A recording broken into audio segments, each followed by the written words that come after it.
The Ancient Prophecy, a tale of Gog and Magog. Once upon a time, in the ancient world, two enigmatic figures known as Gog and Magog emerged in prophecies and legends across diverse cultures. These names reverberated through time, representing formidable forces destined to play pivotal roles in the apocalyptic visions of different religions.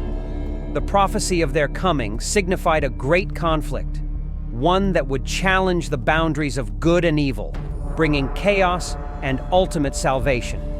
In the Hebrew Bible, the tale begins with Gog, a figure mentioned briefly in 1 Chronicles 5:4 as a descendant of the prophet Joel.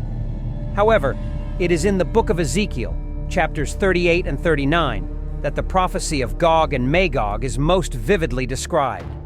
In this narrative, Gog is the chief prince of the tribes of Meshech and Tubal, residing in the distant land of Magog. The Lord God summons Gog, commanding him to lead a coalition of nations to invade the land of Israel.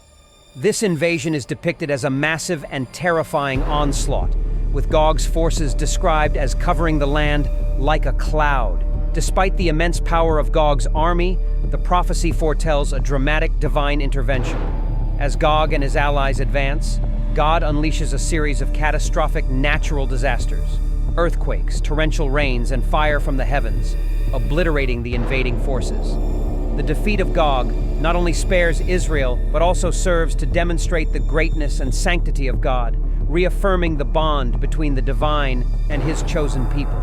The Christian scriptures, particularly the Book of Revelation, present Gog and Magog in a different light. Here, they are not specific individuals, but symbolic representations of the ultimate forces of evil. According to the Apostle John's apocalyptic vision, after 1,000 years of peace, Satan will be released from his prison and will deceive the nations, gathering them, Gog and Magog, for a final assault against the saints and the beloved city, Jerusalem. In this climactic battle, God intervenes decisively, sending fire from heaven to consume the enemies. This event is followed by the Last Judgment, where Satan and his followers meet their ultimate end, symbolizing the victory of good over evil. In Islamic tradition, Gog and Magog are known as Yajuj and Majuj. They appear in the Quran and are associated with a narrative involving Dhul Qarnayn, a figure often equated with Alexander the Great. According to the story, Dhul Qarnayn builds a massive iron wall to confine these chaotic tribes, preventing them from wreaking havoc on the world. The Quran describes them as a destructive force that will be unleashed as a sign of the Day of Judgment. Their release will be marked by widespread disorder and will signify the nearing of the end times. Medieval legends further enriched the lore of Gog and Magog. One of the most intriguing tales is that of Alexander's Gate, a legendary barrier said to have been constructed by Alexander the Great to contain the barbarous tribes of Gog and Magog until the end of time. This legend became a part of Christian and Islamic eschatology, with the gate symbolizing the boundary between the civilized world and the forces of chaos. Throughout history, various interpretations and associations have been made with Gog and Magog. They have been identified with numerous historical groups and figures, from the Scythians to the Huns, and even the entire Muslim world during the medieval period.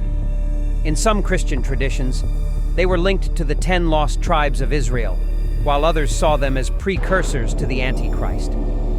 Cultural representations of Gog and Magog have also found their way into art, literature, and folklore. In London, two giant wooden effigies named Gog and Magog are traditionally paraded in the Lord Mayor's show, symbolizing the guardians of the city. These figures have become iconic representations, embodying the mysterious and often ominous nature of the Gog and Magog narrative. In modern times, the story of Gog and Magog continues to captivate the imagination. They are often invoked in discussions about apocalyptic scenarios, reflecting humanity's enduring fascination with the concept of ultimate good and evil. Whether seen as historical figures, mythical giants, or symbolic representations, Gog and Magog remain powerful icons in the collective consciousness, reminding us of the timeless struggle between chaos and order, and the hope for divine intervention in times of great crisis. As this tale of Gog and Magog concludes, it is clear that their story is not just a relic of ancient prophecy, but a living narrative that continues to resonate across cultures and epochs. They embody the fears and hopes of humanity, the struggle between destruction and salvation, and the eternal quest for understanding the mysteries of the universe.